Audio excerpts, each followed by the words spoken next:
Welcome to the Virtual Center for the Study of the Constitution and Civic Responsibility, an ongoing inquiry into American political origins and evolving institutions. The Executive Director of the Virtual Center is Dr. Bill O'Brien. He's also your host for this continuing conversation. Here he is now, Dr. Bill O'Brien. Thank you, Bob Kincaid, and welcome to the Virtual Center for the Study of the Constitution and Civic Responsibility. Today is Monday. It is the 14th day of March in the year 2016, and it is a pleasure to be with you once again here at the Virtual Center. And I do not say that lightly, at all. It's been quite a while, almost going on 2 weeks since we've done a live program here. First of all, I want to thank those of you who have sent me emails and expressed concern and about my health and my all of that. I really appreciate it. Bob and I talked last week and thought that it would be better to explain exactly what was going on rather than leave it a mystery as to why I wasn't doing the program. I don't want to make a big deal out of this, except to say that, I did experience a fairly significant blood pressure spike on Friday night a week ago. And I went to the ER because I couldn't seem to stop it. Every time I took my blood pressure 15 minutes apart, it was getting higher and higher and higher, and I couldn't stop it. And I was becoming very, very concerned. So we went to the ER. And they admitted me, and they did a number of tests, and one of the things they noticed was some irregularity, heartbeat irregularity, so it ended up that I had a procedure while I was in the hospital, and didn't get out until the following Monday night, have been kind of trying to get over it since. If you know, even those of you who've been spent any time hospitalized, you know what I mean. I thought that I felt all right, but at the same time I had no energy, blah, blah, blah, all of that. So anyway, it is a pleasure to be, and I can't overemphasize what a pleasure it is to be back here at the Virtual Center. I've been trying to stay on top of all the things that are happening, as I know most of you have. And this most recent weekend, it just seems that the saga never stops. This election season is unlike any other that I can ever recall, and it just seems to hold new challenges and reveal new things as the days go on. Every time you think you've seen it all, something else happens. And of course, I'm reacting specifically to the violence that occurred this weekend. Specifically in Chicago. I watched that with, in disbelief. I was thrown back to 1968 to the Democratic Convention in Chicago, and I can remember sitting at my kitchen table in my parents' home almost the entire night till 3 or 4 in the morning, watching the television coverage of the violence that occurred outside the convention hall in Chicago during the Democratic Convention in 1968. What I was watching on Friday night at the canceled Trump rally in Chicago brought back those memories. It was unbelievable. I never really thought I'd ever see anything like that again, and I did, and I am quite concerned about it. And in fact, I'd like to, with your permission, I'd like to kind of devote the program today to this particular issue because I think it is so significant. We had talked, before the long hiatus, if you will, between programs. We had talked about moving back into the consideration of the two-party system in America. And I want to do that. And it seems to me that what we're seeing right now are situations occurring within our two-party system that seem to me absolutely incredibly important that we try to figure out and understand, and hopefully get some sense of control over. At least I hope so. So with that, I want to thank all of you, and I want to let you know how much I missed you and how much I missed doing this program.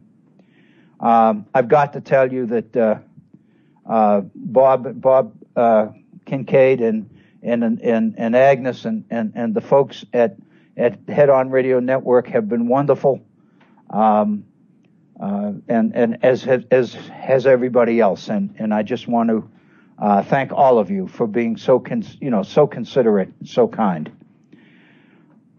I do invite you to participate actively, and I'd probably love to hear from you, very honestly. I mean, that's the bottom line. We have a phone number, as you know, and it's been a while since I've given it, so I hope I can remember it. Our phone number is area code 304-663-4676. 304-663-4676. If you'd like to email me personally, I would love to hear from you, and I have heard from a number of you expressing best wishes, and I appreciate that. My email address is waobrien906@gmail.com. waobrien, OBRIEN 906, lowercase, all one word, @gmail.com. And as I try to do each day, I'd like to encourage you to take a look at our Facebook page. We do have a Facebook page devoted to the Virtual Center, as most of you know. And if you are a user of Facebook and you go to the homepage, just type in the Virtual Center for the Study of the Constitution, and you will have access to our Facebook page. And with the exception of last week, when I was otherwise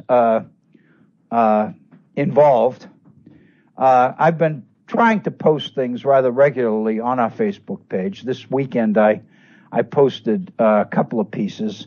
One of them is going to be basically the substance of today's program. It's on a psychological concept, usually referred to as the authoritarian personality. I might share with you that I spent quite a bit of time yesterday with a couple of close friends. We were meeting about something totally different. But in getting there yesterday, one of my friends and I were riding together, and I started to share these considerations, these thoughts about the authoritarian personality as it relates to our current election situation. And the person I was riding with was not familiar with the concept.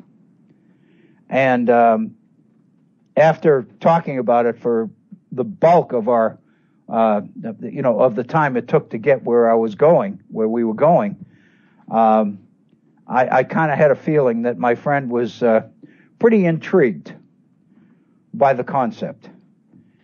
And it kind of reinforced the fact that this is really worth talking about. I hope that you will agree, and that you will find some of the material that we'll be dealing with of interest. As all of us struggle to try to get our arms around exactly what seems to be going on. I've offered and put a number of pieces on the Facebook page over the last couple of weeks, predicting or at least throwing out possibilities about what's liable or what's likely to happen or what seems to be happening in our current election cycle. And it is phenomenon. It's phenomenal. I will say, one of the things that has occurred with Facebook that I'm encouraged by, I was telling my wife yesterday that through Facebook I've reconnected with a person, a friend, whom whom I hadn't contacted or had anything to do with for years. When I first came to Southern West Virginia in the early 90s, our local paper here in Southern West Virginia, the Beckley Register Herald, had a reporter on staff that I got to know,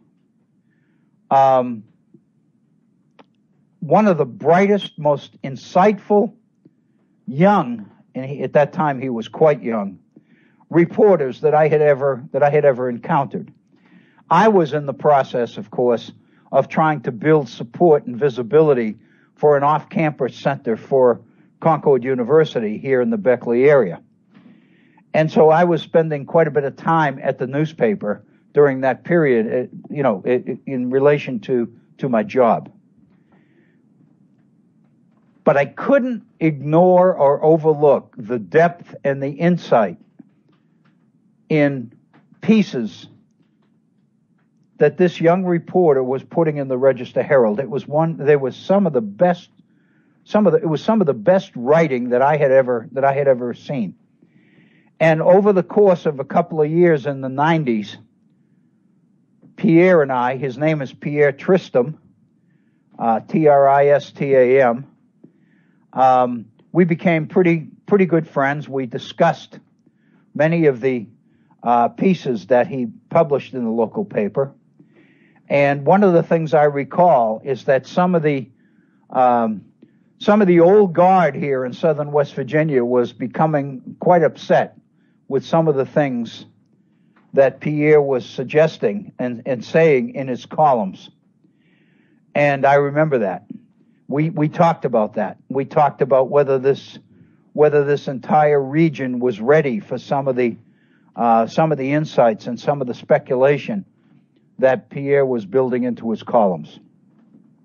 Anyway, it wasn't too many years after that Pierre left the Register Herald. I really didn't know or hadn't known where he'd gone. And it wasn't until I became involved with Facebook this past 5 or 6 months that I've been able to reconnect with him. He's now in Florida. He's the editor of an internet blog based in Flagler, Florida. And we've resumed our chats, as it were, about issues of the day. We had one yesterday, and Pierre made the comment that wouldn't it be fun to sit here in the mountains and have one of those old-fashioned discussions again. Basically, it's been 20 years since we connected. And I have to say that because of this program and because of Facebook, which came about for me as a result of this program, that's a contact that I wouldn't have probably reestablished. So if nothing else happens with the Facebook experience here at the Virtual Center, that one in itself, for me, is personally rewarding enough to warrant the time and the effort that I've been putting into the Facebook effort. Let me share with you, and this relates to not only the issues we've been talking about, and I think we'll raise some of these questions later on about the founders and about the Constitution, about the issue of political parties as it played out in the nation's early years and as it's playing out today. Let me just kind of touch on or review just a little bit of that, put it into context before we get into today's election situation. One of the things that I want to recall, and the reason I mention this is because it's been so long since we've addressed this. One of the things we need to remember is that at the time of the founding, through the late 18th century, right up until the very end of the 18th century, the election of Thomas Jefferson in the election of 1800, for example, the whole idea of parties, of political parties, was a negative. It was a universal negative among most educated thinking people, especially those here in the new fledgling United States under the Constitution of the United States. Most people believed, of course, that parties and factions were synonymous.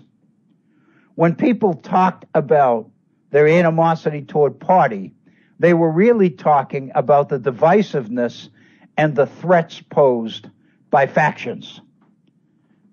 And as we know, Madison, in Federalist number 10, and in several of the Federalist papers, addressed the dangers and the issues of factions in America. Interest groups, well-organized interest groups, organized primarily to bring about personal interests that held that particular group together. And Madison makes the point in Federalist number 10 that by definition, a faction is self-interested. The priorities of the people are primarily selfish.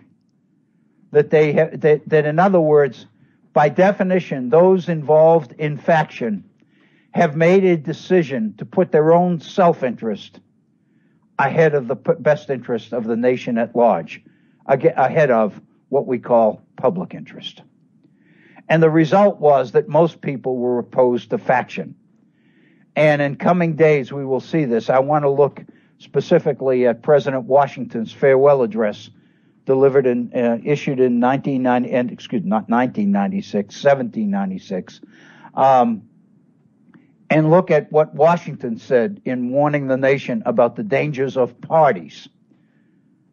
And I think we'll see very clearly that by the term party, Washington, of course, meant faction or organized interest groups.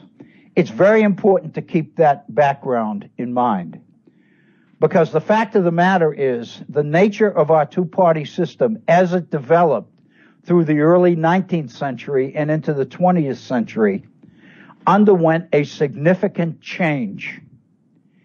And whereas parties were looked upon negatively in the 17th and 18th centuries, the idea of parties through the 19th century not only became accepted among the established in the nation, but in fact became absolutely essential ingredients of politics in America. The whole idea of the political realities of popular government seemed to coalesce around the institutions associated with parties. Parties became the institutions which made it possible for the masses of the people to participate in the political process in this republic. And so parties and popular participation almost became synonymous and interdependent upon each other. And as we know, and we've talked about this off and on several times during the course of our programming here, which is now into our fourth year, by the way, on March 11th, which was last Friday, that was the day in 2013 that we broadcast our first Virtual Center program, March 11th, 2013. So we passed the 3-year mark on last Friday, and we have now completed 36 months of programs. And of course, there have been gaps. The most recent gap, the one that prior to today, of course, being what I think is the largest. But in spite of that, effectively, we've been doing this program for 3 years, and now we're moving into our 4th year of broadcasting here at the Virtual Center. And again, I have as much as anything else, I have those of you listening to thank for that. One of the things that we need to mention or recognize is that political parties, by definition, have become the instruments by which political participation in this republic has become possible. Party organization and party behavior have formed the basis of creating seemingly innumerable, unlimited opportunities for citizens to get involved in the political process, whether it's behind particular candidates, whether it's working the polls, whether it's doing polling, whether it's actively campaigning for particular candidates or particular parties or particular issues. But the point is, our entire open political system is driven by the reality of political party. So the nature of party has undergone literally a 180-degree change from the negativism of the late 18th century to the very positive nature of the 19th and 20th. And we know, and this is straight political science, and most of us in government or civics classes through high school, if not college, have gone into this and have looked in more detail at the nature and the ingredients and the behaviors associated with our two-party system. One of the issues that I can remember that used to get a lot of attention was the idea of straight ticket voting. And I think most of you know what I mean, that rather than vote for a particular candidate for choosing one candidate over another for a particular office. Over the years, many people adopted the behavior of just voting the state party ticket. In other words, just going in, looking at the ballot, and checking straight Democrat or state Republican. And what that meant was that every candidate who was a Democrat or a Republican, depending on your preference, would get your vote. And of course, what that made possible was the fact that oftentimes you didn't even have to worry about who the candidates were.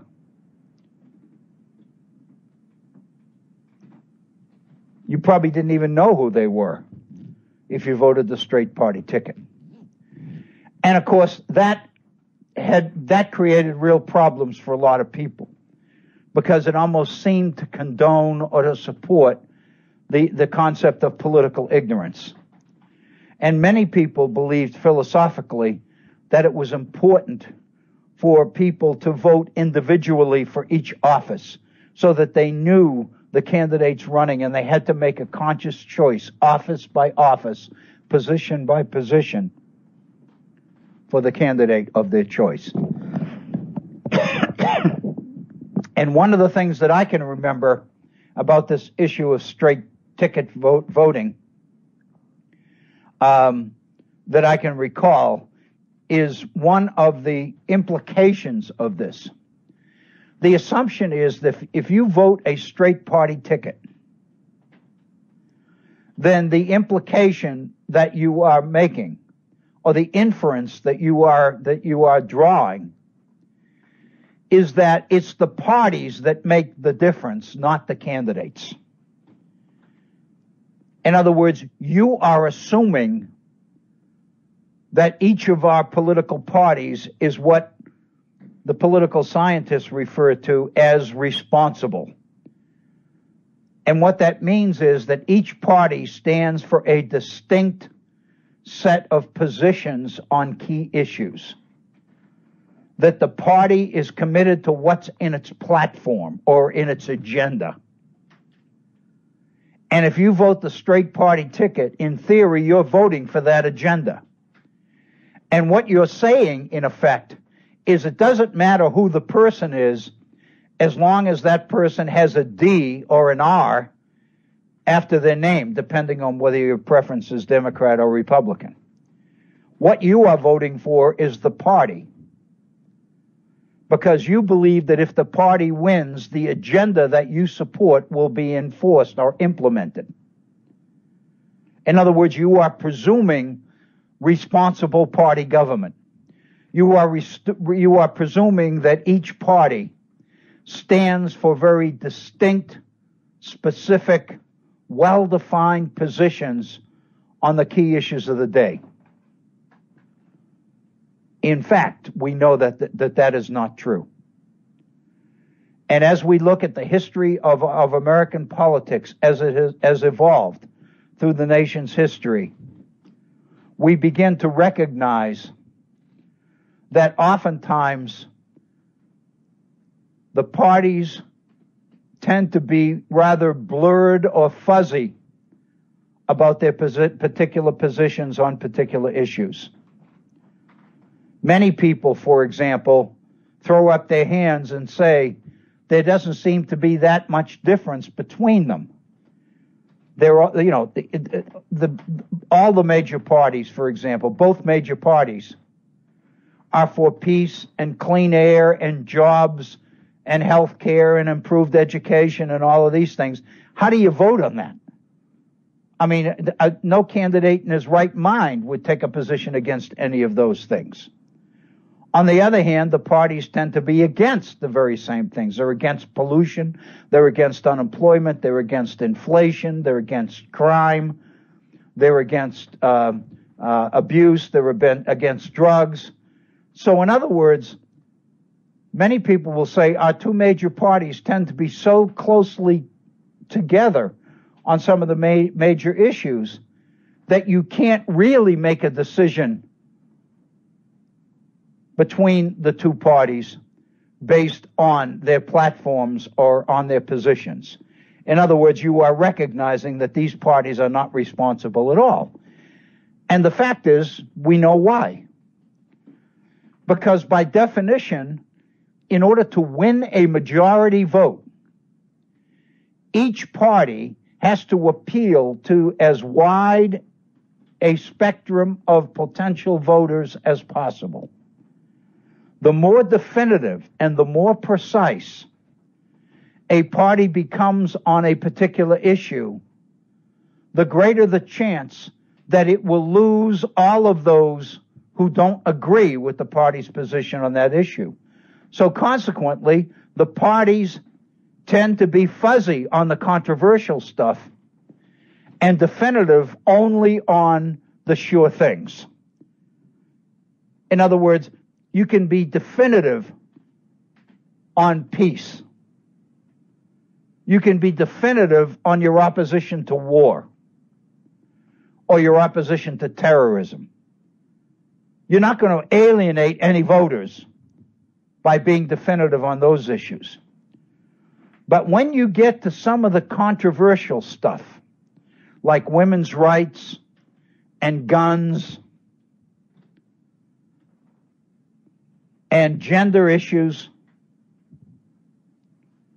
it becomes, these are the things that are so controversial in our society that the parties are forced to walk a very careful line on those particular issues. Because if you come down too clearly for a particular position, you alienate everybody who doesn't support the position. And the only way majority rule politics can win in a popular government is to attract majority support. And the only way to attract majority support is to take positions on issues which don't alienate anybody. It's not so much a matter of winning support. It's making sure that you don't inadvertently lose support. So the result is that most of the experts have concluded that American parties, by definition, are not responsible. They are non-responsible parties. And what that means is, if you can't rely on the differences between the parties themselves, then you have no other option except to focus on the individual candidates for each office. By definition, our political party system, as it currently operates, drives public attention toward the candidates. You can't just assume that the most important thing is electing a majority of Democrats or a majority of Republicans, and that way I'll get what I want. Because the parties are too fuzzy, too blurry on their position on some of the most controversial issues. So the result is that our two-party system tends to feature or focus attention on candidates rather than parties, rather than party platforms and positions. And once you focus on candidates, then you get into the personalities and their backgrounds and their experience and and the money they raise and who supports them and who helps fund them and all of those things that help us make our decisions. And by definition, those are the areas which create the most interest in our political process. And so what we've experienced, or what we are experiencing, it seems, is a political process that never seems to end. No sooner is one election completed than people begin to position themselves for the next one. And so it seems that our election season never really ends. And there are many people who look fondly at other democracies in the world who limit their campaign season to 30 days or to 60 days or whatever it might be. Their campaigns don't drag out for month after month after month, year after year after year. The American public has become almost overwhelmed with the number of political debates that have occurred over the last 7 or 8 weeks. It seems like each week there are at least 2 debates and sometimes more. And then we have town hall meetings of individual candidates meeting with the general public. So it seems like almost every night there's some sort of political event by one of the major candidates. And so basically what we're doing is whetting the appetites of political junkies, whether they be Democrats, Republicans, whether they be liberals or conservatives, whatever. So that's really the background, if you will, and that's as far as we've gone here at the Virtual Center. But I want to go much further than that in our treatment of political parties. But for our purposes today, it seems to me that's sufficient.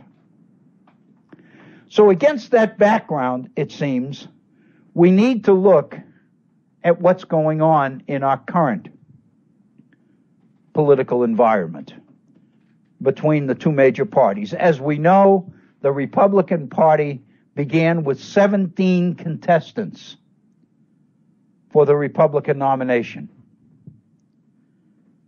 And we're now down to 4.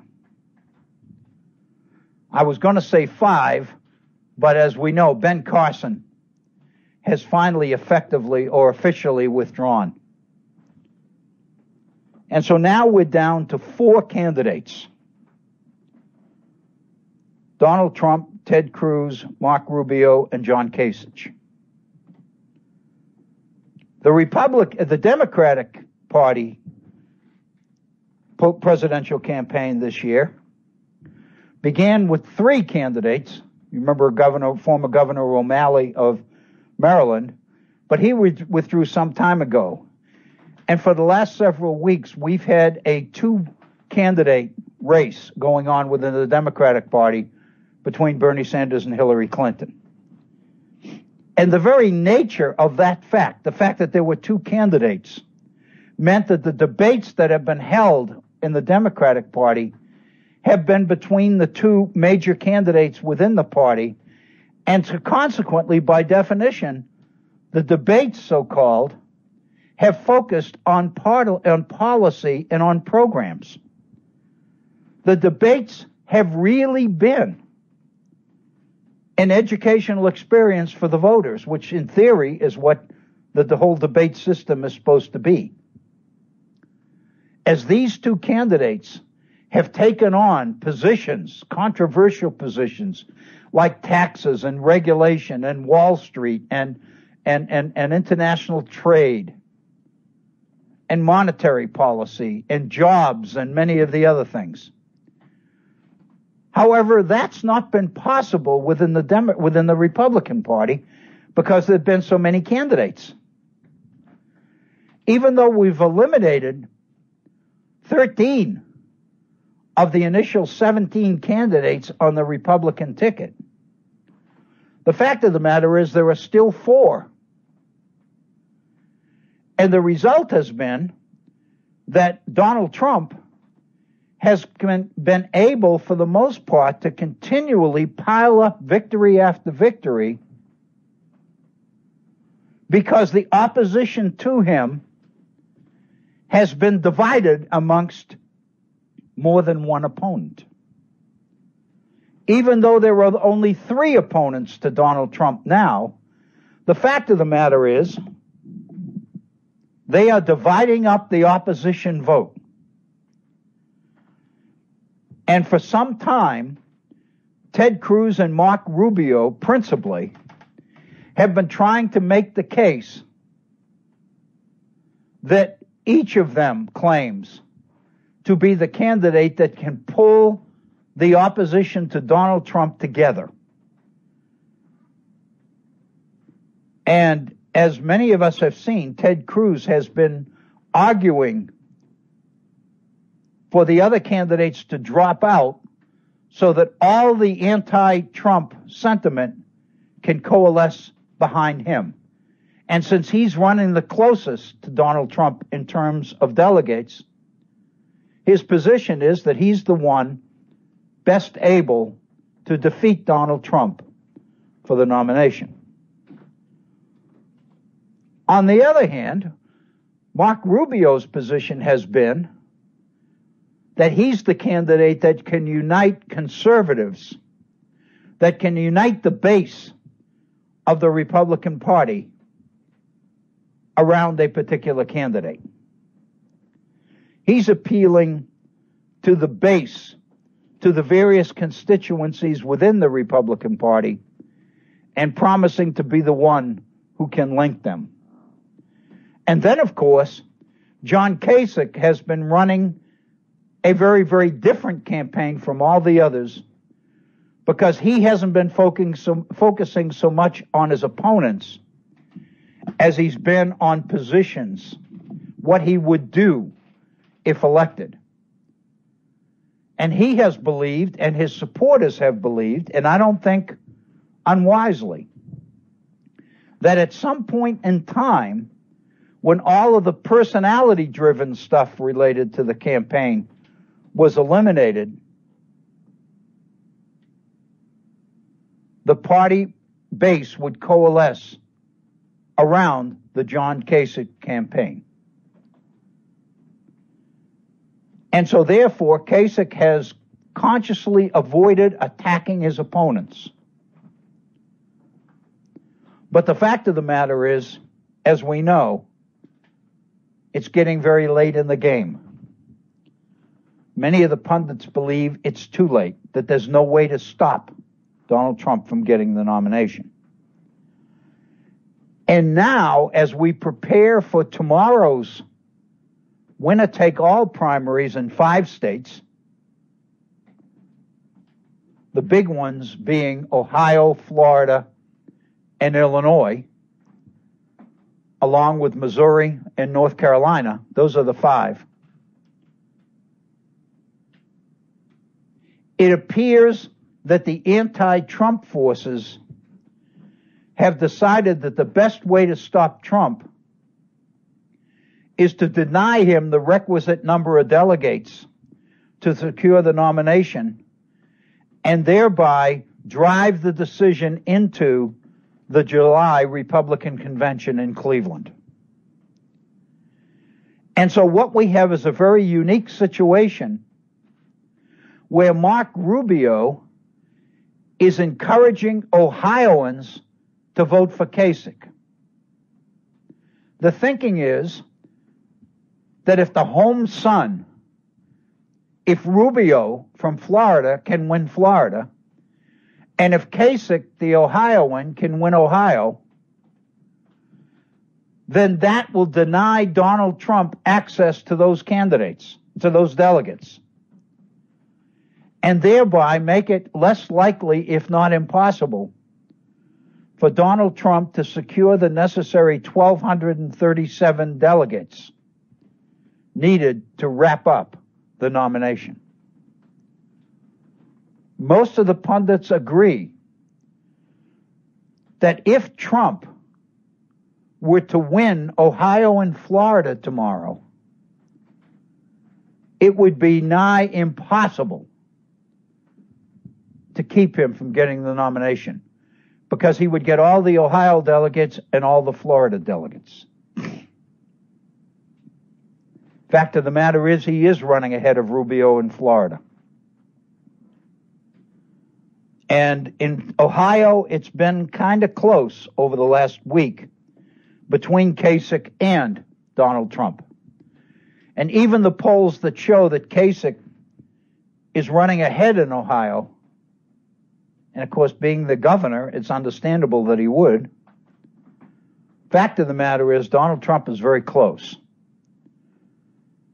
And the thinking is that it's not beyond the realm of reason that Donald Trump could grab the winner-take-all primary in Ohio.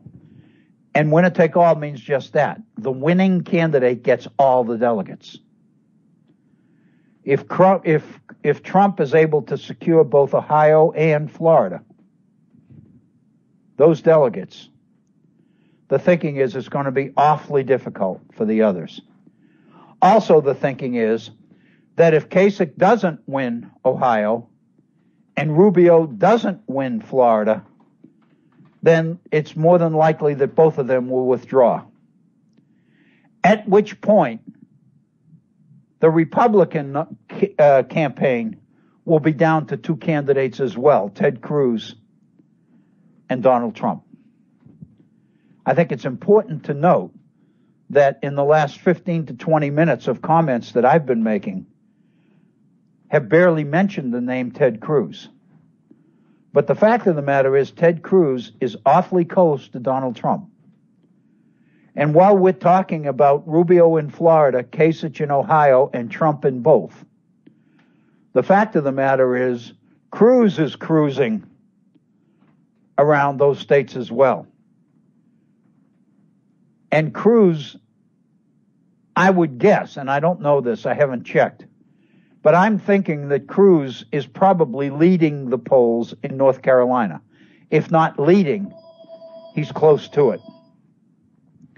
I apologize for the phone in the background. I will choose not to answer it.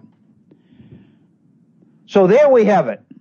That's kind of the situation that we're looking at. And the pundits have been speculating as to some of the scenarios that might end up playing out in this campaign in the coming few weeks. I've played around with those as well. And more specifically, I have speculated upon some of the things that might happen. And I'm kind of leading into a theme which I think will become pretty clear by the time we get into our second hour today. As I mentioned earlier, the idea of the so-called authoritarian personality. Most of the experts are convinced that the tremendous support for Donald Trump is being driven by people's anger and people's frustration and people's sense of insecurity as to what's happening in the nation and the world. And that they seem somehow reassured by the campaign and the personality of Donald Trump. Donald Trump's sense of self-assurance, his promises of making America great again, of winning the deals instead of losing all the deals, of bringing the jobs back, of making the American military so strong that nobody will ever again even think for a moment that they can push us around internationally. Building a wall that the Mexican government will pay for. Negotiating with China in such a way that China doesn't win the advantage in all the international trade deals. Sitting down and negotiating with Putin and Russia in such a way that there's a sense of respect between these two strong men, so to speak. Wiping ISIS off the map. In other words, all the things that insecure, frightened people would want to hear. That seems to be a significant amount of the basis of support for Donald Trump. However, there's no question that many of the same concerns and same issues seem to be motivating support for Bernie Sanders. Bernie Sanders has focused his campaign on Wall Street, has focused his campaign on the unfairness of the system, the idea of a rigged economy, the idea that most of the taxes and most of the trade policies being negotiated are designed to benefit the 1%, not the 99%. There's absolutely no question that the tremendous support that Bernie Sanders is pulling in this campaign has surprised a lot of people, including his opponent, Hillary Clinton. There's no question she thought that he would be long gone long before now. So in a sense, this is me talking, and this is just projecting. One of the things that I've projected on Facebook over the last couple of weeks is that in reality, there tends to be a similarity between Donald Trump and Bernie Sanders that's hard to ignore. Both of them are pulling huge crowds. Both of them are attracting a so-called protest vote. Those people that are trying to make a statement against the system, against the establishment, seem to be gravitating to the Trump campaign or the Bernie Sanders campaign. There's also no question that Hillary Clinton is being associated more and more with establishment politics. She's being looked upon as part of the establishment. Bernie Sanders is going to great lengths to point out the fees that she's gotten for speeches to Goldman Sachs and other Wall Street firms. The $15 million in campaign contributions that has gone into her campaign from Wall Street. And of course, what Bernie Sanders is suggesting here is that her determination to take on Wall Street is going to be limited by the sense of obligation to Wall Street that she has should she win the White House. My point. If Bernie Sanders in the Democratic Party is the protest candidate and Hillary Clinton is the establishment candidate, and if those supporting Bernie Sanders as well as those supporting Donald Trump are voting against the establishment, I might add also those supporting Ted Cruz, because the positions that Ted Cruz has taken in the Senate, one can say that the vast majority of voters that has surfaced so far for Bernie Sanders, for Ted Cruz, and especially for Donald Trump, if you add those together, that's a significant portion of the electorate that's been heard from so far, at least, that is protesting something. And here's the prognostication that I've been throwing out. If that's true, what's to say that all of the protest votes that are going for Donald Trump so far are distinctly or uniquely Republican. If Donald Trump is appealing to the anger and the frustration and the insecurities existent in the society at large, it seems reasonable to assume that the anger, frustration,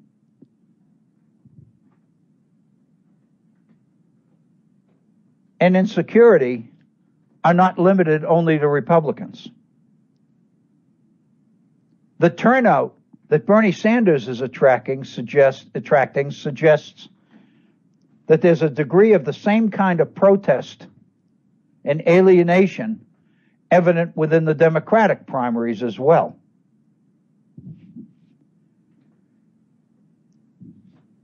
My sense is, if at the end of the day, Hillary secures the Democratic nomination and Bernie's gone,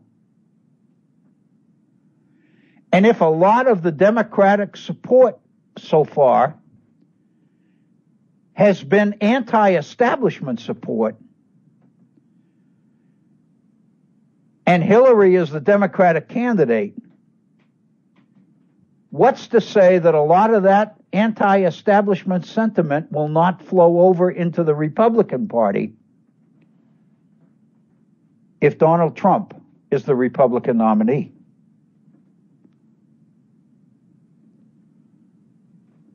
What I'm suggesting, or what I have suggested on Facebook, is that it seems to me that if the support for Bernie Sanders is significant in its desire to protest or to be anti-establishment, then a lot of that support might end up behind Donald Trump against Hillary. It could be that Hillary Clinton securing the Democratic nomination could effectively guarantee the victory to Donald Trump. If that's true, then maybe Bernie is the only way to stop Trump. If Hillary's going to drive Democrats to vote Republican in order to vote against the establishment, Bernie might be the best insurance we've got against Donald Trump.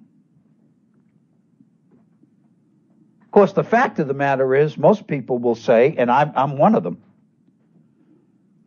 that the people supporting Donald Trump and the people supporting Bernie Sanders are quite different in their philosophical assumptions and their political education and sophistication and all the rest of it. In other words, some people would throw up their hands and say there's no way that those people supporting Bernie Sanders are going to go to Donald Trump. That could be true. My sense is, however, that a lot of people saying that hope it, wish it, and don't like to think that it might happen. But these are the kinds of scenarios and the kinds of situations that are coming to a head during this campaign. It's absolutely fascinating. It's Christmas time for political junkies. I think it's fascinating. However, to be honest with you, I think a lot of it is frightening. I think a lot of the violence that has occurred over the past weekend, principally at Trump rallies, is indicating how emotional and how volatile the political situation in this nation has become. The one thing that this weekend has done within the Republican Party is pretty much unite the Kasich, Rubio, and Cruz folks to the point that all of them blame, to a certain degree at least, Donald Trump for the violence. Because in reality, many of the positions that Donald Trump is taking at these rallies seems almost to invite the kind of behavior that we saw in play this past weekend. Donald Trump is washing his hands of any responsibility for the violence.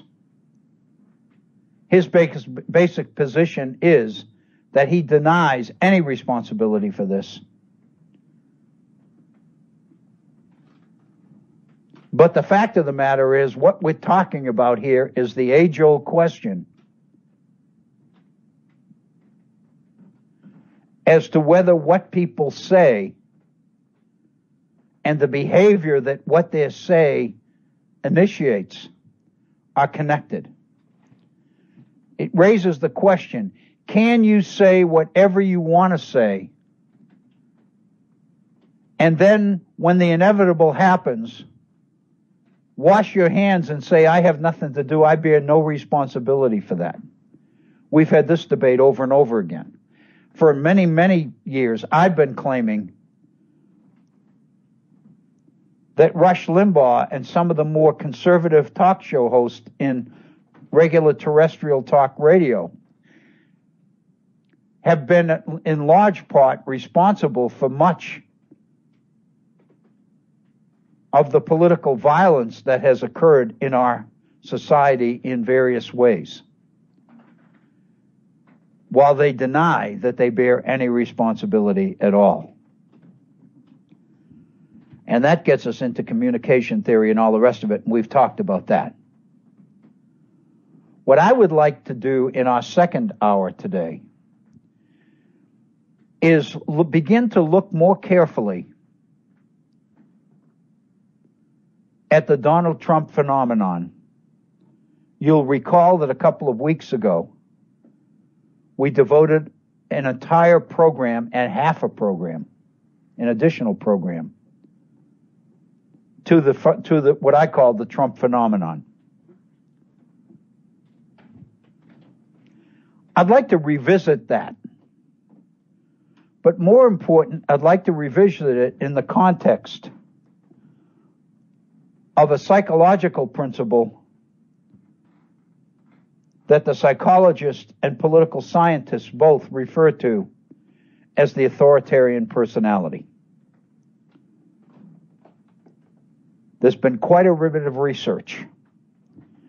I've been fortunate over the last 4 or 5 days to get my hands on a lot of this research.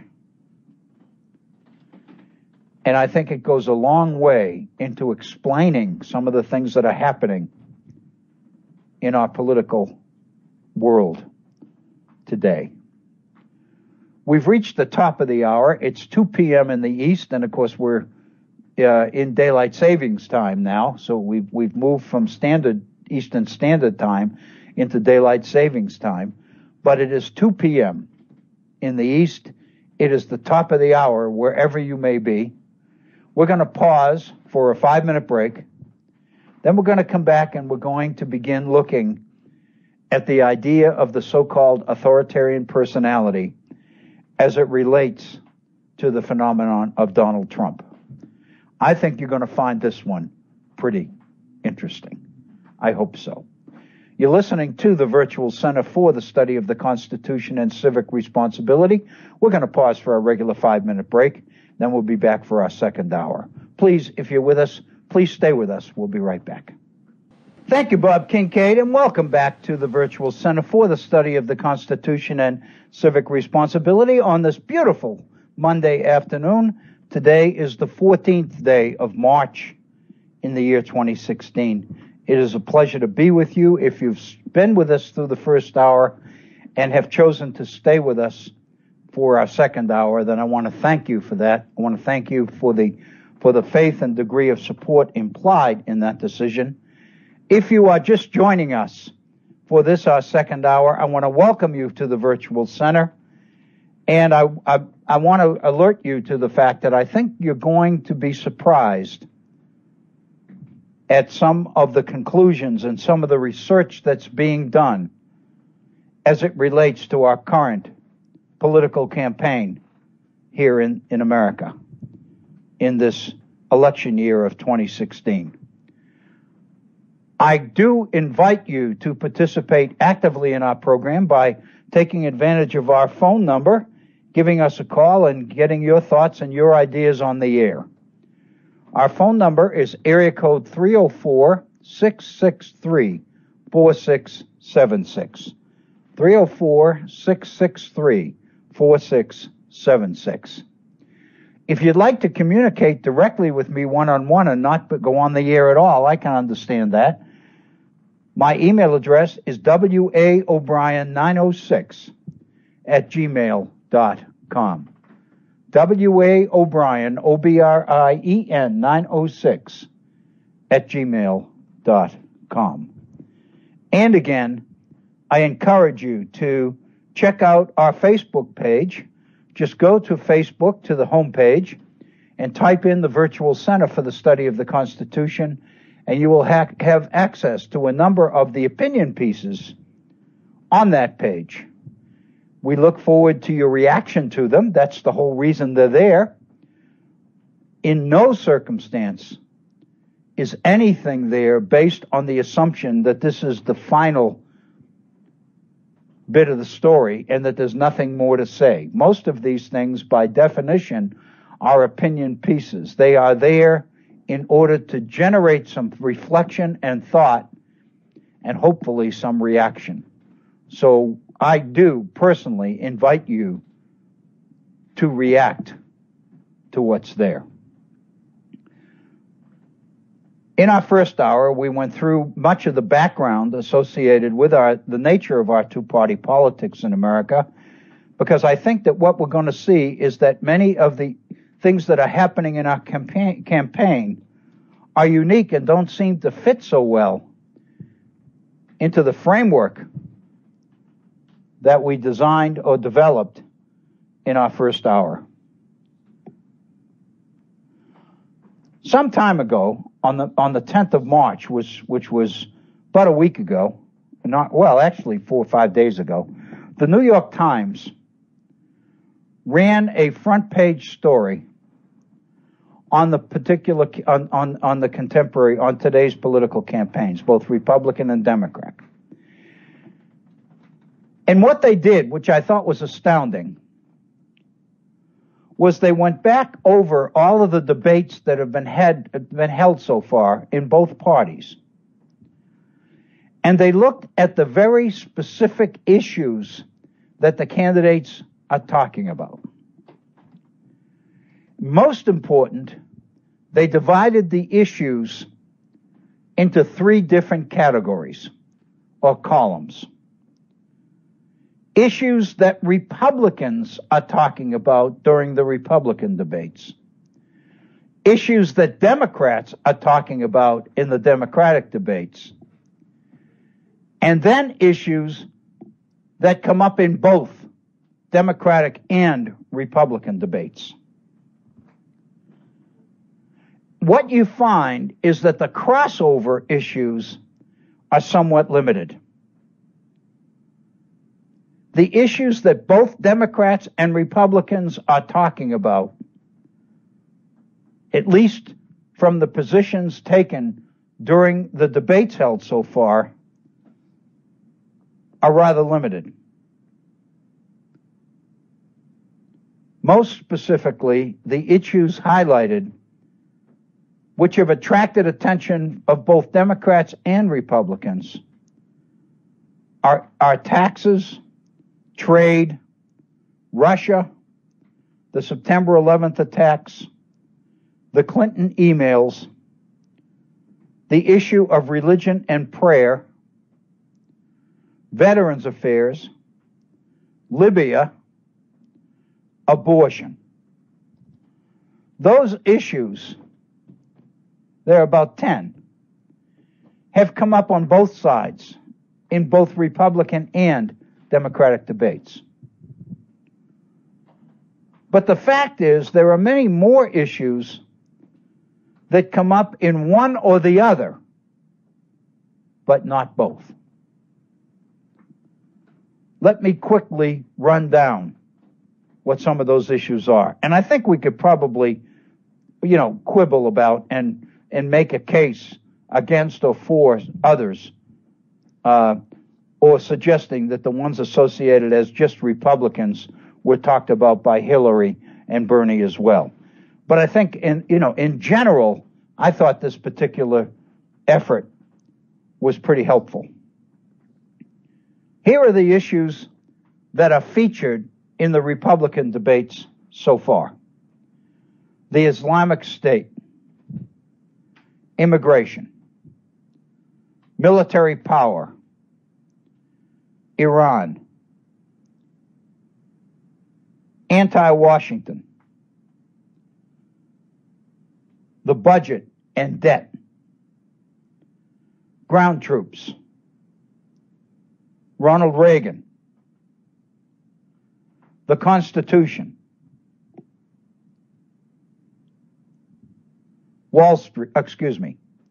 China, Supreme Court, North Korea, Social Security, refugees, Israel, religious liberty, Benghazi, gay marriage, Trump University, hand size, Ku Klux Klan. All of those issues have not just come up, but have established some sort of visibility during the Republican debates. I think many of them we can relate to.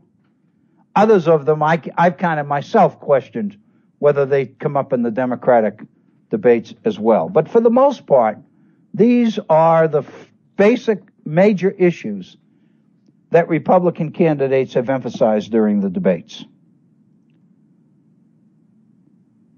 The Democratic debates, on the other hand, have focused on a whole different set of issues. And here are the ones that this particular piece in the New York Times associates or assigns to Democrats. Healthcare, jobs, guns, education, criminal justice, Syria, Wall Street, economic inequality, climate change, Iraq and Afghanistan, campaign finance, clean energy, infrastructure, drug addiction. As I look at that list, it seems to me pretty solidly Democrat as I think back to the different debates. It stands to reason that Bernie and or Hillary have focused their attention on health care, on education, on justice, on Wall Street, on income inequality, on climate change, on campaign finance, on Iraq and Afghanistan, the decisions associated with the war in both places, clean energy, tackling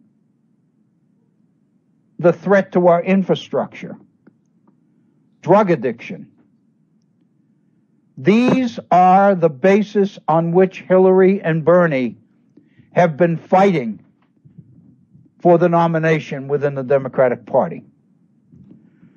The candidates on the Republican side have been focusing, to a large extent, on a whole different set of issues. Let me make just one or two general comments about this list, not to the specifics of the lists, so much as the overall significance of the lists. It seems to me that those issues themselves seem to reveal or reflect quite a bit about the priorities that both major parties are presenting to the American people. For a long time, it's been my sense that a major difference between the parties, between Democratic issues and Republican issues, has been focused on the difference between system and people. Much of the Democratic attention has been and usually is focused on direct government services to people.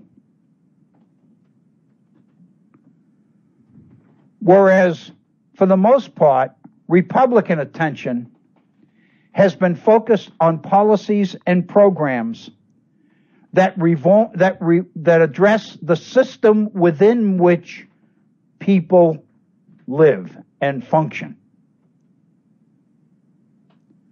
I think that's a very significant difference. It brings back, in my mind, to the campaign of 1929 between Roosevelt, the election of 1928 to 1932, the administration of Herbert Hoover, and the campaign, the direct head-to-head campaign of 1932 between Hoover and Roosevelt. One of the things that Roosevelt used during that campaign against Herbert Hoover was the argument that Republican programs and policies were too little too late.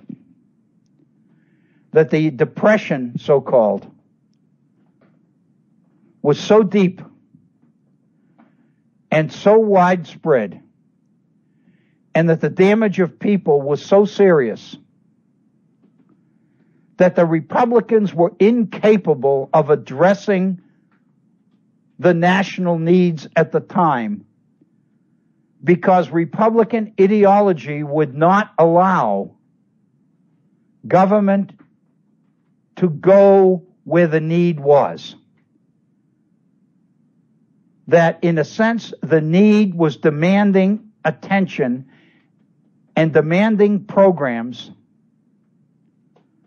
that Republicans were incapable ideologically of delivering. Herbert Hoover probably advocated more activity on the part of the federal government to address the Depression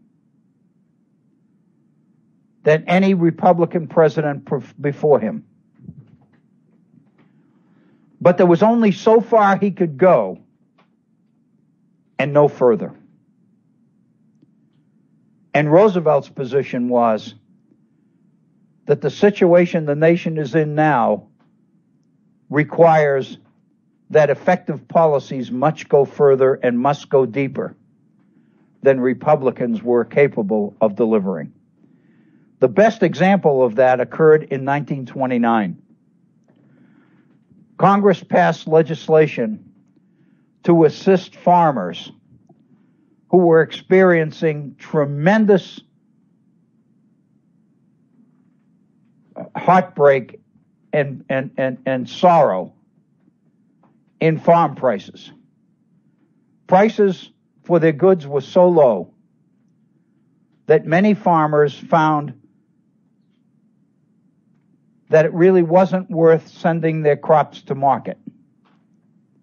And the stories of milk producers, for example, in Wisconsin and other dairy states, dumping milk in the road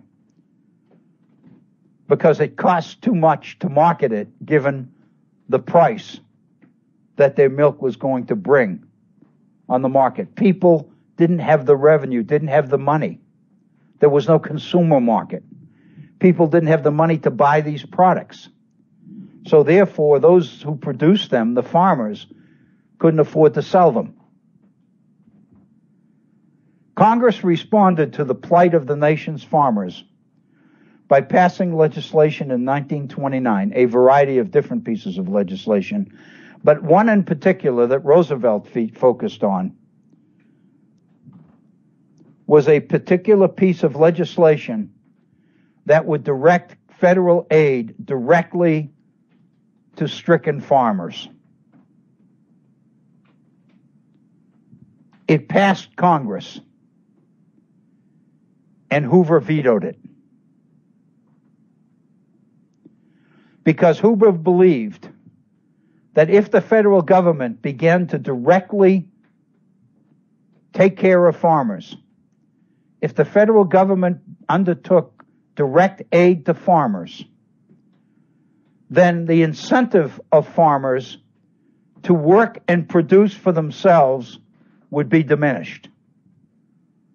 Hoover believed that once farmers became dependent on federal government allocations, then the likelihood that farmers could ever make it on their own again was diminished. So he vetoed the bill. Later on in the same session, Congress passed legislation to provide food for farm animals, for cattle, pigs, etc. This one Hoover signed. His rationale was that direct aid to farmers would destroy their initiative. But aid to farm animals was legitimate, because if the animals made it, the farmer would make it. If you provide the aid directly to the farmers, the animals don't have a chance, Hoover believed. I have always felt that that particular scenario on that particular piece of legislation really defined, at least as it made sense to me, the difference between the two parties.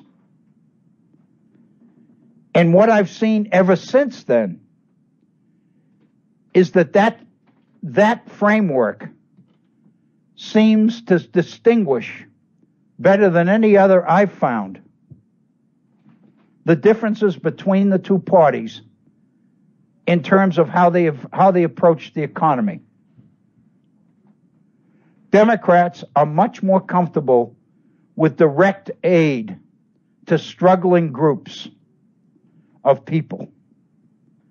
Republicans are driven by the idea that if you refine the system and do everything necessary so that the system of free enterprise can work,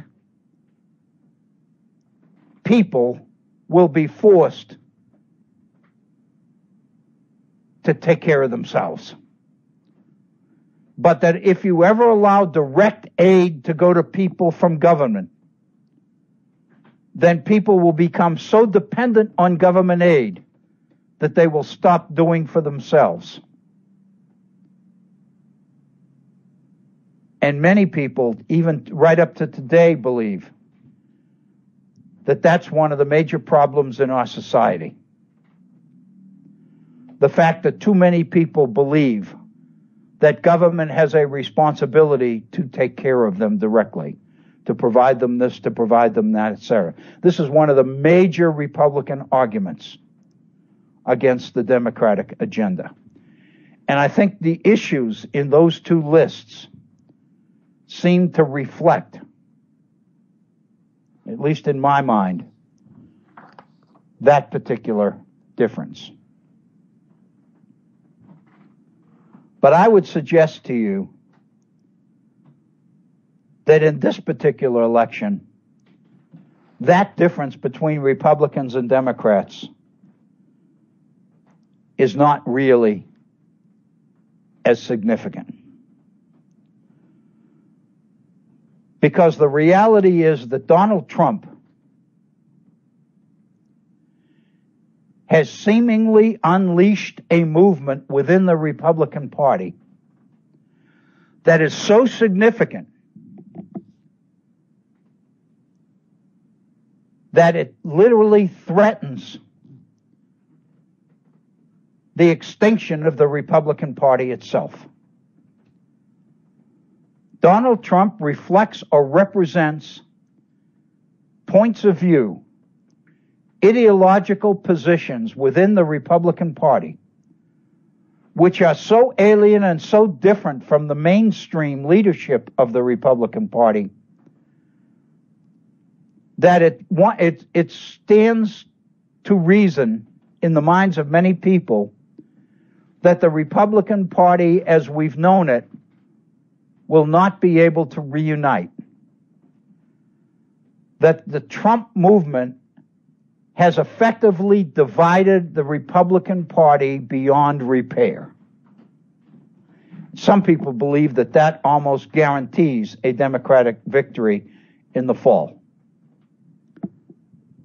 That one, it seems to me, I'd like to put aside. Because I'd like to look at the Trump so-called phenomenon itself.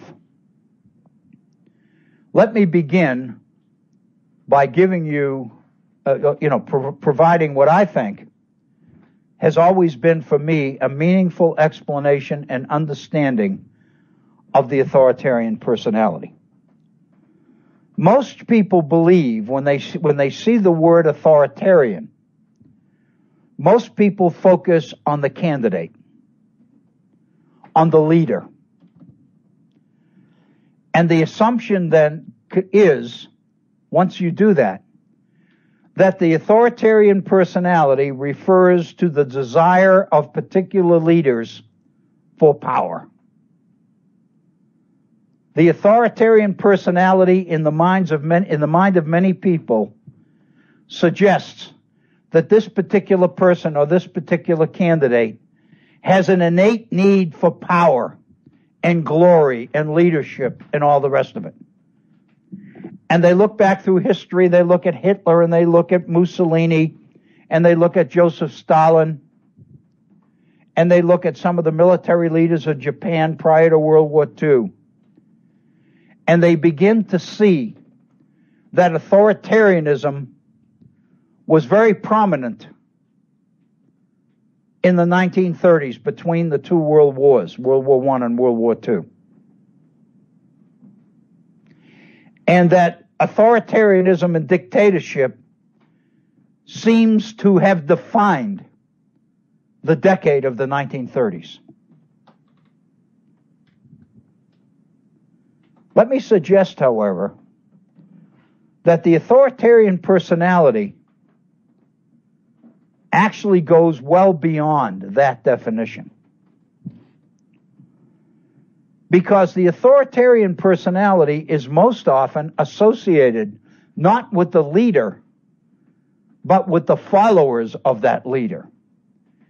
In other words, what is it that causes people to follow this kind of strong, visible, abrasive, aggressive, bombastic, braggadocio type of personality? So in a sense, the authoritarian personality,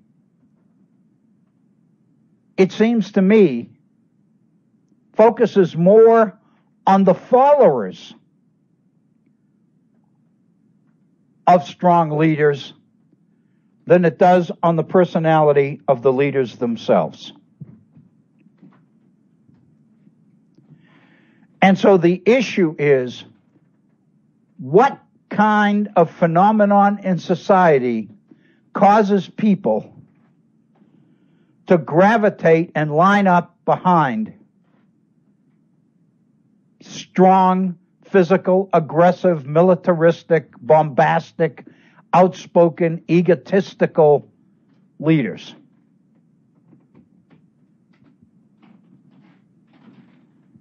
If you look at the 1930s, you begin to realize that the world, at least the developed world, between World War I and World War II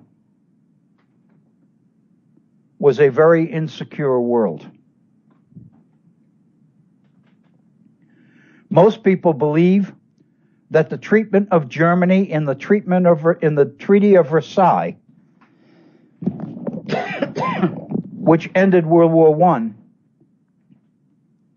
gave rise to Adolf Hitler in the late 20s and 1930s. In other words, the German people were so humiliated by that treaty that they began to look for revenge. And they began to look for the person who promised them the best chance to get even. And that person was Adolf Hitler.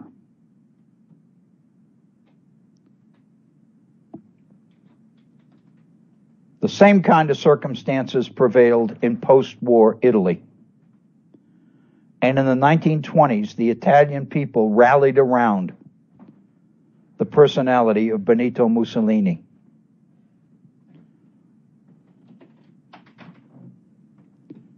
And in Russia, after so many years under the Tsar, through the organizational efforts of people like Lenin, the Russian people rose up and overthrew the Tsar in 1917 and established the Soviet Union and the beginning of the communist system, which began with Lenin and ended up in the 1930s with under Joseph Stalin. But let's get closer to home. In the United States, between the wars, the American nation's story was quite deceptive. Most of the literature in the 1920s focused on the so-called Roaring Twenties, the Jazz Age, the music, and the speakeasies, and the illegal sales of alcohol, and the secret knock on the door that would get you into private clubs where alcohol was served regularly. The fact of the matter is, if you look at the history of America in the 1920s, you begin to recognize that the 1920s for most people was not roaring at all. That working people, especially, were suffering tremendously during the 1920s. Most of us associate the beginning of the Great Depression with the market crash in the fall, in October of 1929. Most people assume that America's depression began in the fall of 29 and extended through the 1930s. The fact of the matter is, many Americans were in depression long before October of 1929. It's always been my belief that the reason we refer to it as the Great Depression is because this one was so deep and so severe that it caught people who traditionally were never caught in recessions before. Traditionally, the same people are hit first in depressions. The people who suffer, the people on the bottom, the little guy, the farmers, and the hourly wage earners and minorities and the elderly and immigrants. These are the people who traditionally suffer recession that begins earlier and ends later than the recessions for most of the people who matter in society. I believe the reason it's referred to as the Great Depression is because in this one, investors and financiers and Wall Street tycoons, people who always were able to ride out recessions because they never went deep enough to get them, this time they got caught.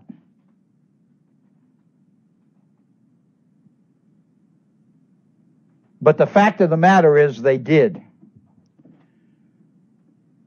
And as America entered the 1930s, in the throes of the greatest depression that the nation had experienced up to that time, Americans became extremely disenchanted. Government didn't seem to work anymore. In what used to be Russia and was now the Soviet Union,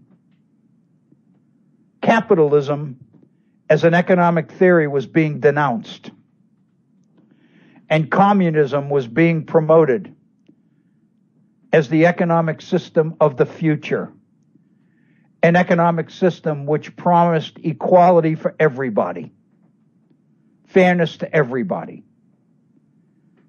And many people in America began to question whether, in fact, capitalism was even going to survive. Many prominent intellectuals in America began to experiment with communism, began to look seriously at socialism, and began to question the legitimacy of America's capitalist system because too many people were being hurt too badly. It looked like the system would not survive. So the fact of the matter is, throughout Europe and in the United States as well, the situation was very questionable.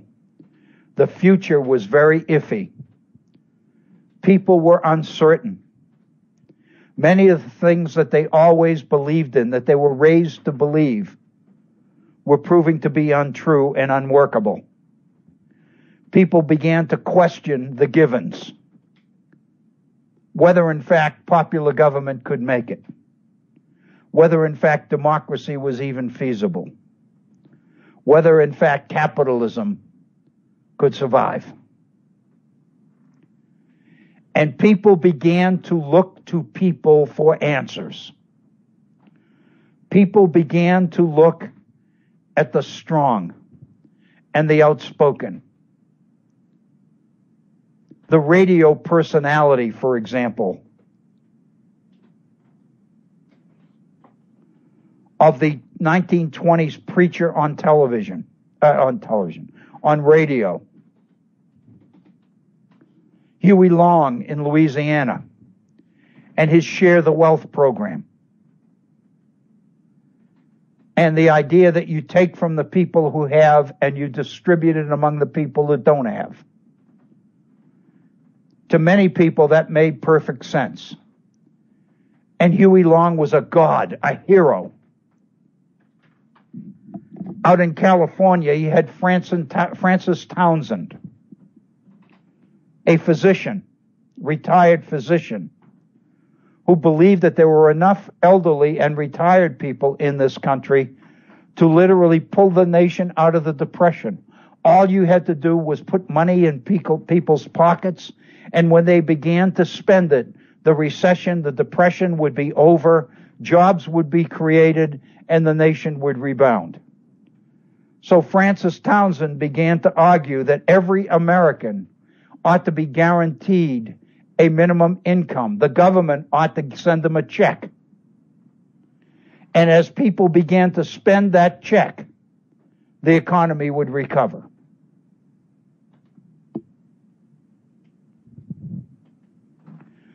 And on radio, Father Coughlin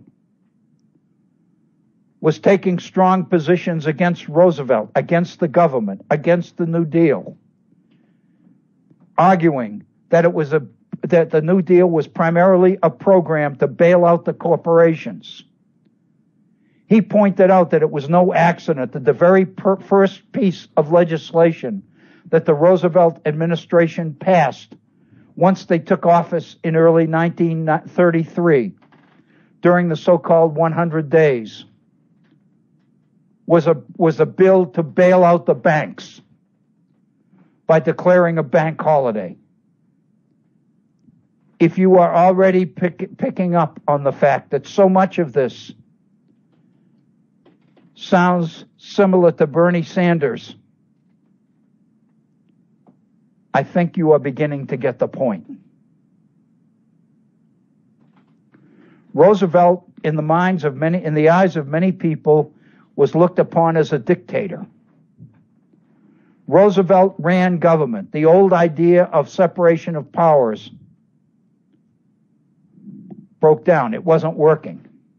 What the system needed was somebody to pull it all together and make it work. The strong personality like FDR, who would reassure people that everything's going to be okay, that all you have to do is hang in there and give us the support we need, and we'll pull you out of this. And so the irony is that when you look at the situation in America and the situation in Germany in the 20s and 30s, especially the 30s, you begin to recognize that there wasn't all that much difference in the way people looked at Adolf Hitler and the way people looked at FDR. FDR was viewed by many people as much a dictator as was Hitler, as was Mussolini, as was Stalin. When people are scared, and people are frightened, and people are unsure, and they don't know what's going to happen, and the system seems to be out of control, and everything seems to be spinning off in different directions, and nobody seems to care about you anymore, and nobody worries about you and your problems and your family and putting food on your table and all the rest of it. What we're looking for, what people look for, is a person who promises solutions to everybody and everything.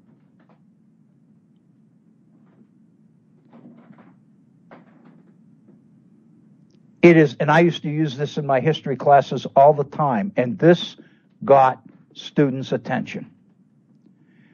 It is not an accident that in the 1930s, the two most popular figures in literature were Superman and Tarzan. The Tarzan and Superman comic strips took over the nation, because in Tarzan and in Superman, people saw the kind of personality that the nation needed so desperately. The strong man, the leader, the person who could promise that everything was going to be okay and had a good chance to be able to deliver on that promise.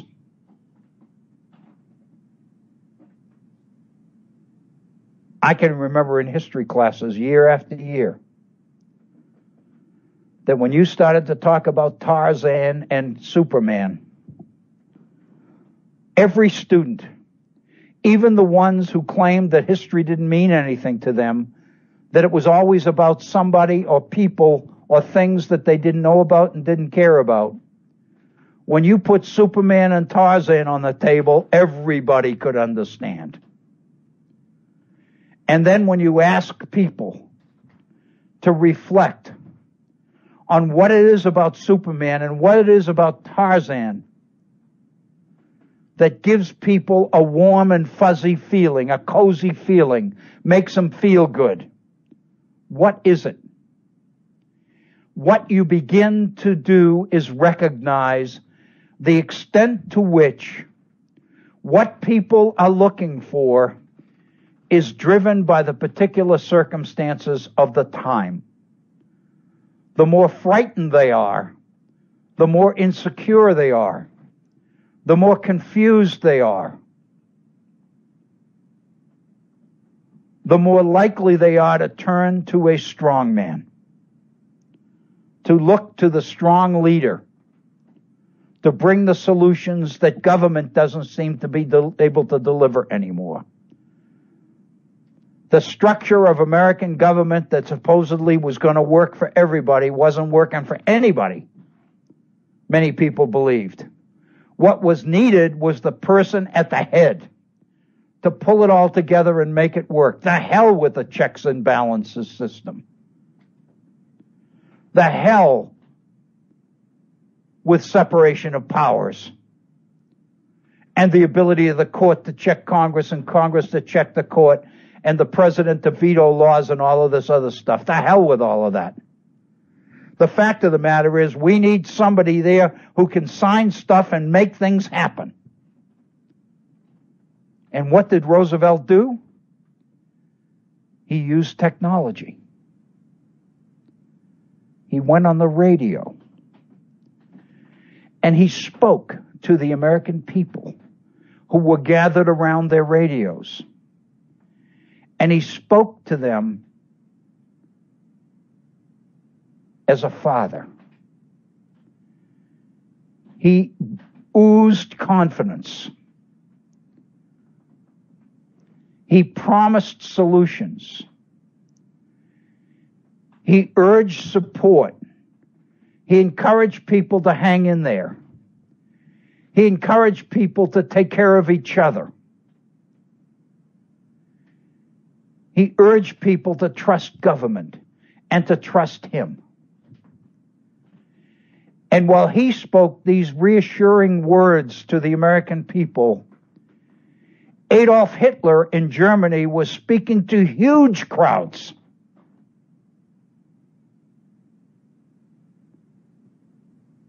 So ironic that they were both doing the same thing, although they adopted different strategies to pull it off. Hitler's argument was, there's a reason, there's a cause of what's happening to Germany. Hitler blamed it on the Jews and the gays and the gypsies and the communists. Now, German people not only were confused, but they had answers. They knew what the problem was. They knew who the enemy was. And here was a guy who promised to go after the enemy, to go after the Jews and go after the communists and go after the gays and go after the gypsies and get rid of those that were bringing down Germany. And Hitler promised that once we did that, once we cleansed Germany of the vermin that we needed to get rid of, we would have a great Germany that will fulfill its destiny to once again return to the late 19th century under Bismarck and dominate the world under the Third Reich.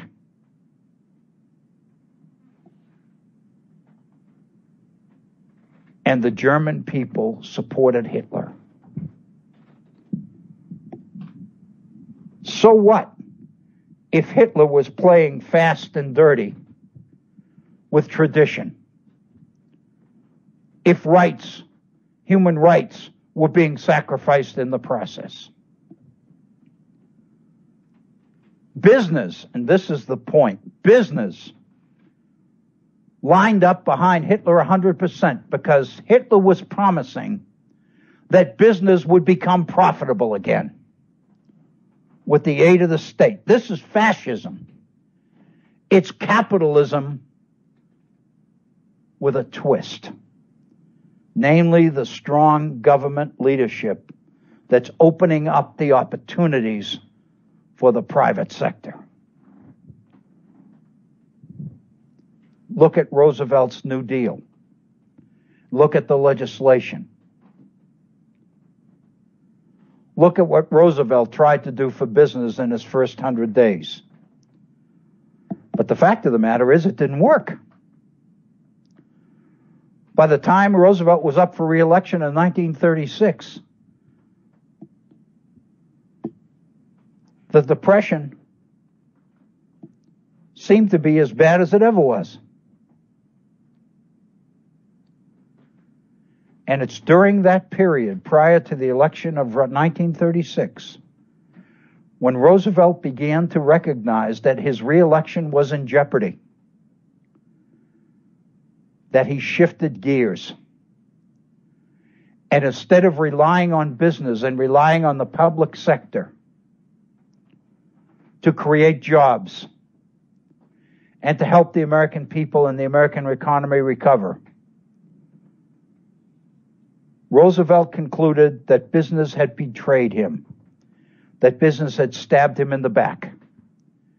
And Roosevelt's argument is government has to move directly into the business of taking care of people.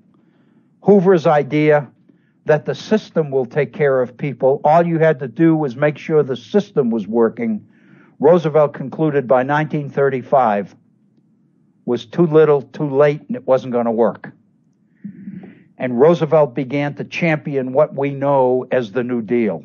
Social Security, unemployment insurance, mortgage insurance for individual people. And suddenly people were able to look to government to provide the kind of security and the kinds of answers that nobody else could provide.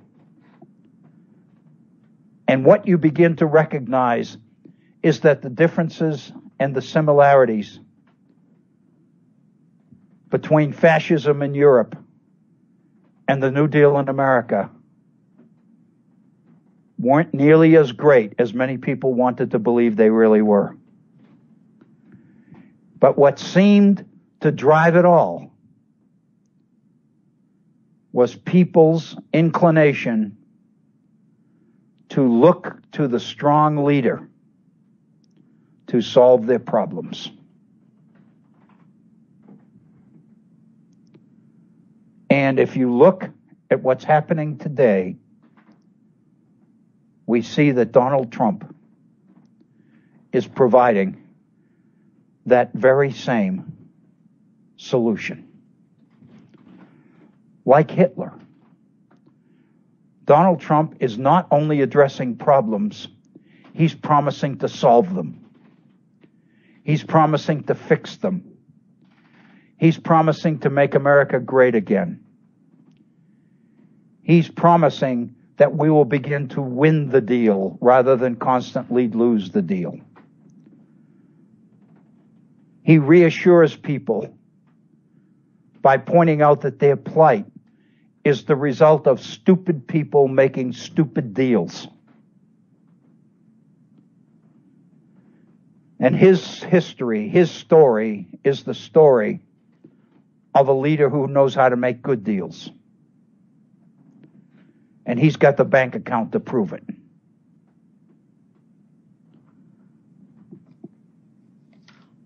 But not only that, when you look at the exit polls from some of the primaries that Trump has won, you begin to identify the things that the people who support Trump are most likely to support. A strong military force, one that is going to untie the hands of America's brave soldiers and sailors and Marines and let them fight to win. Changing the Constitution so that no longer do the children of illegal immigrants become citizens because they're born here. American citizenship is not a right, it's a privilege. And people ought to have to earn it, not inherit it. Profiling, racism, baloney. What Trump talks about is that the people, our TSA people at our airports, they can see who the potential problems are. They can see where the terrorist threats probably are. Profiling? What's wrong with it? It's self-defense. Look at Israel. Look at what Israel does. It is absurd to support a society in which a person who looks like a potential terrorist, a potential killer, or a potential bomber can't be quizzed or questioned for fear that you'll be sued for discrimination. Everybody should be required to carry a national ID card. What's wrong with that? What's wrong with photo ID as the requirement to vote? What's wrong with that? What's wrong with allowing the federal government to screen phone calls, to listen in on phone calls and text messages and all the rest of it? Privacy? When we are threatened, who needs it? What you begin to see is that the policies and the programs supported by the people who support Donald Trump are the same kinds of policies and programs philosophically that Americans looked to Roosevelt to provide in the 1930s, that Germans looked to Hitler to provide in the 1930s, that Italians looked to Mussolini to provide in the 20s, primarily in Italy, and that the Russian people looked to communists to provide, to Joseph Stalin to provide after the Russian Revolution in 1917. When people are experiencing the kind of social change and dislocation that seems to shake the very foundation of the world they've come to know, they become confused and frightened and frustrated and angry and uncertain.